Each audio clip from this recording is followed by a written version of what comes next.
And so I asked my husband, will you give me a pen because I want to calculate exactly how many years I have been in Saudi Arabia.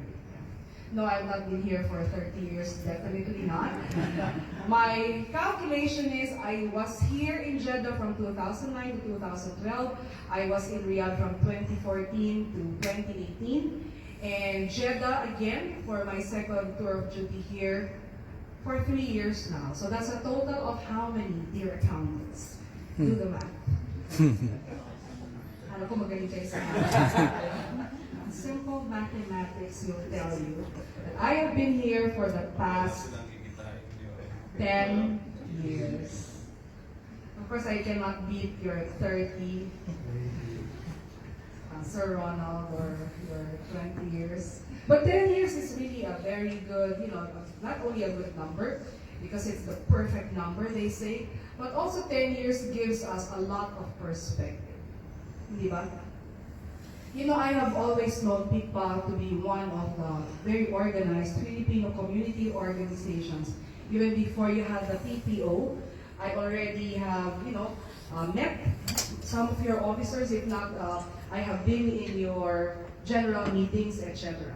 And I can say that you did not only adopt yourselves, especially in the context of last year's pandemic, but you continue to thrive. Am I right? Yes. Last year we have been talking about recalibration, we have been talking about adopting, etc. And we always use the term new normal. Nobody talks about new normal nowadays. Have you heard somebody still say new normal? Because from our vantage point, new normal is so last year. This is already normal.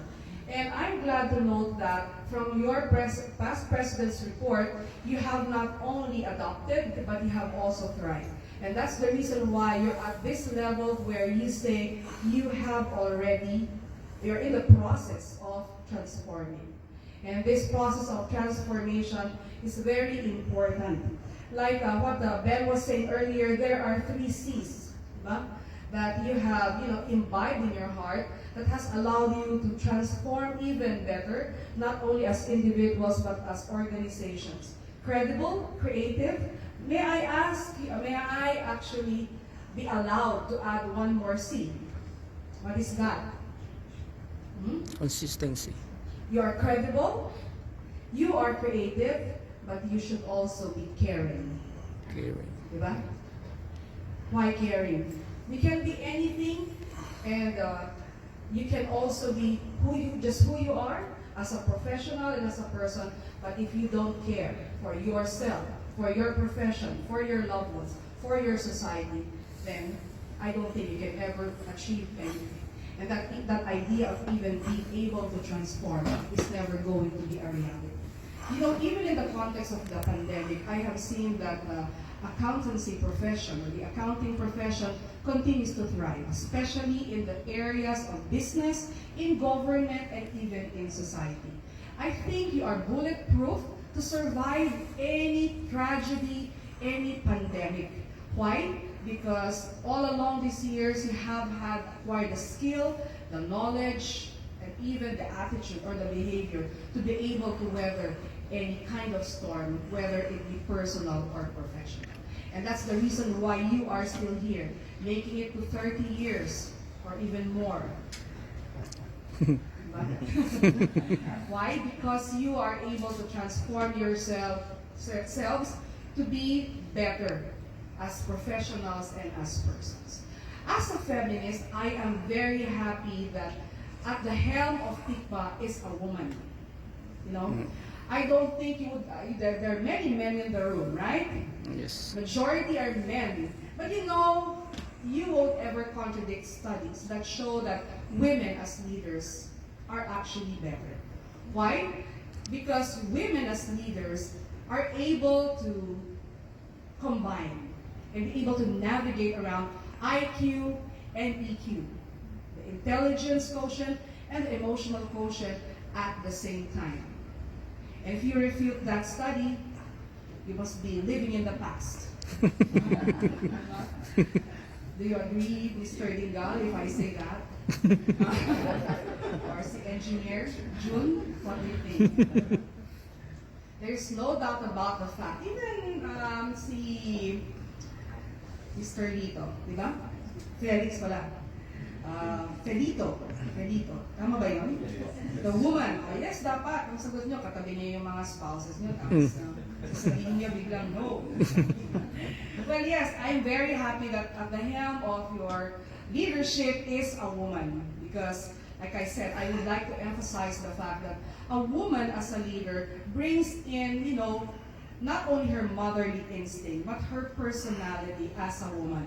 And I'm sure that Nida would be able to deliver as the president of PICPAWR.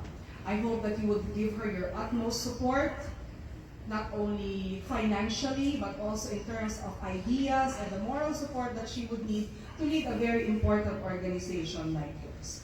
I also would like to emphasize the fact that as a leader and as a woman, we are able to make a balance between challenging and caring. And that's the beauty of having a woman leader.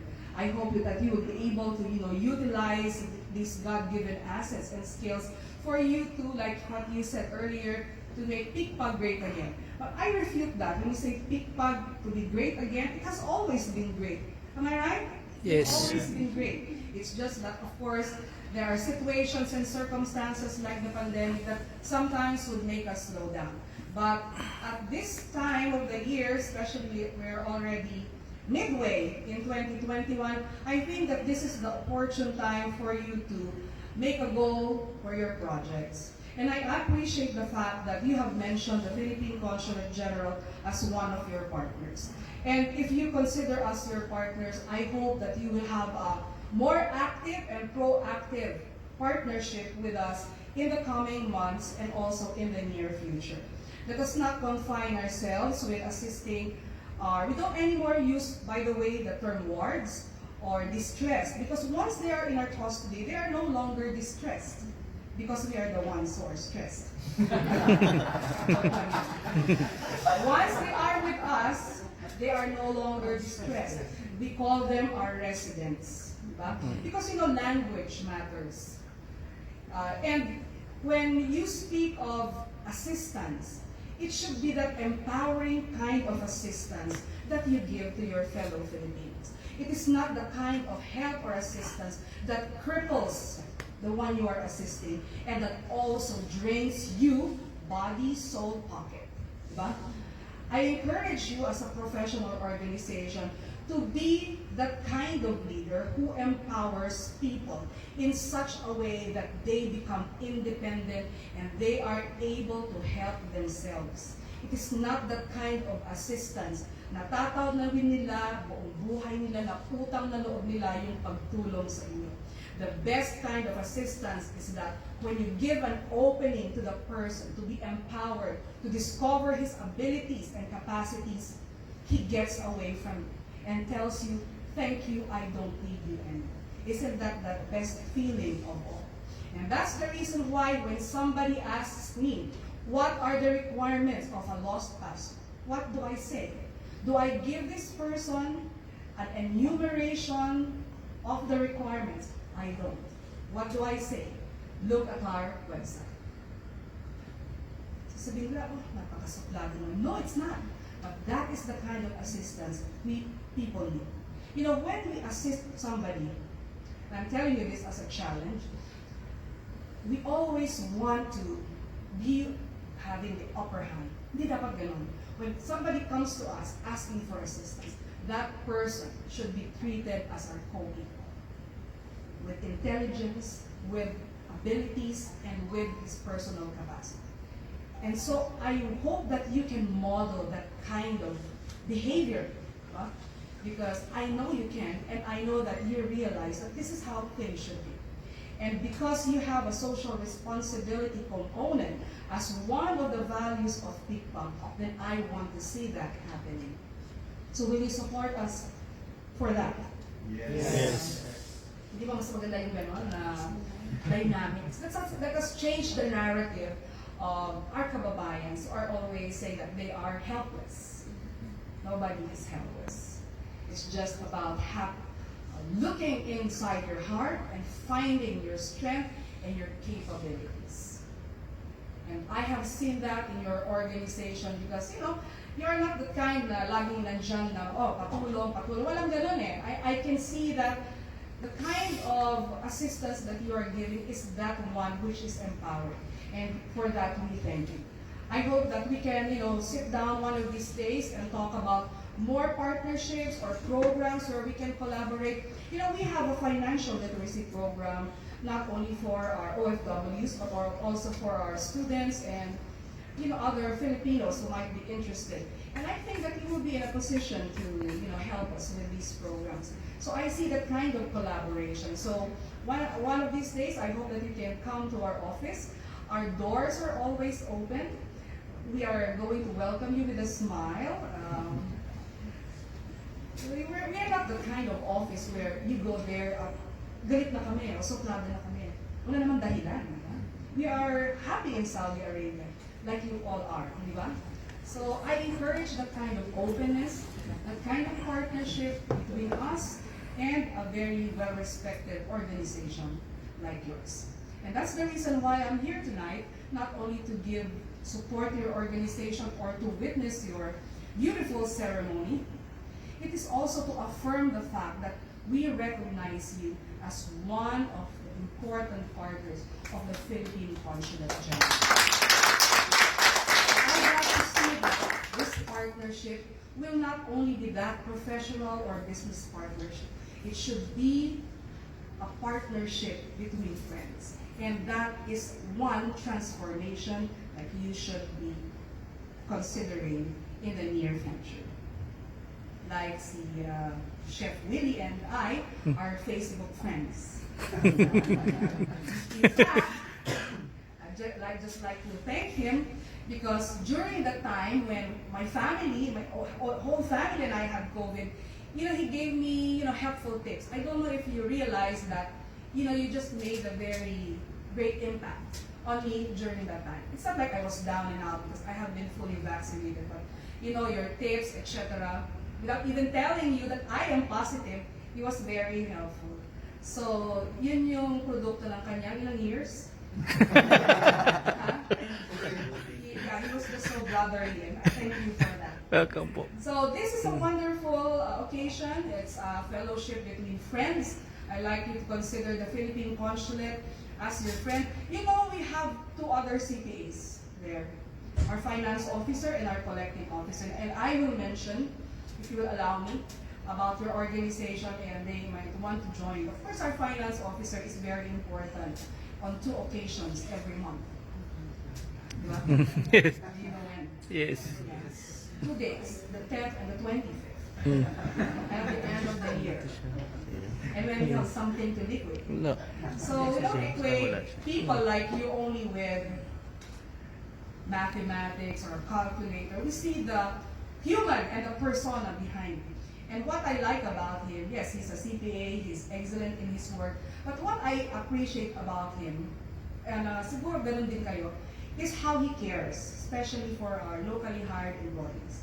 And he also advises me, I think this is the time when they should receive a salary increase because of the value-added tax, which rose from 5% to 15%. That means that, yeah, this person is very caring, and he goes beyond, the computations that he's already very good at. I see that kind of care, and maybe ganyan din siguro kayo, I think. No doubt about that. So, to the new leadership, of course, headed by Ms. Ida and everyone else, on behalf of the Philippine Consulate General, our warmest and most heartfelt felicitations on the occasion of your induction, installation ceremony, and the turnover of responsibilities.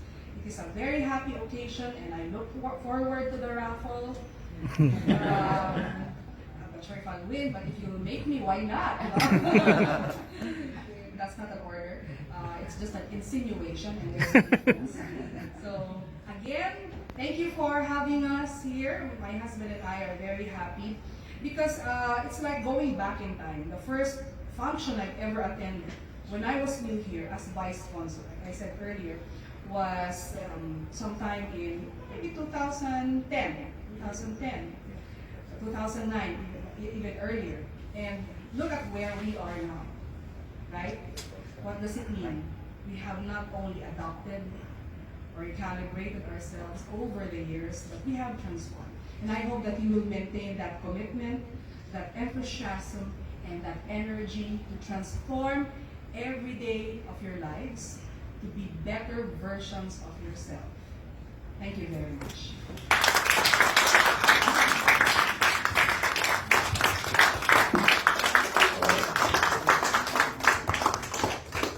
Thank you very much for that wonderful message, ma'am.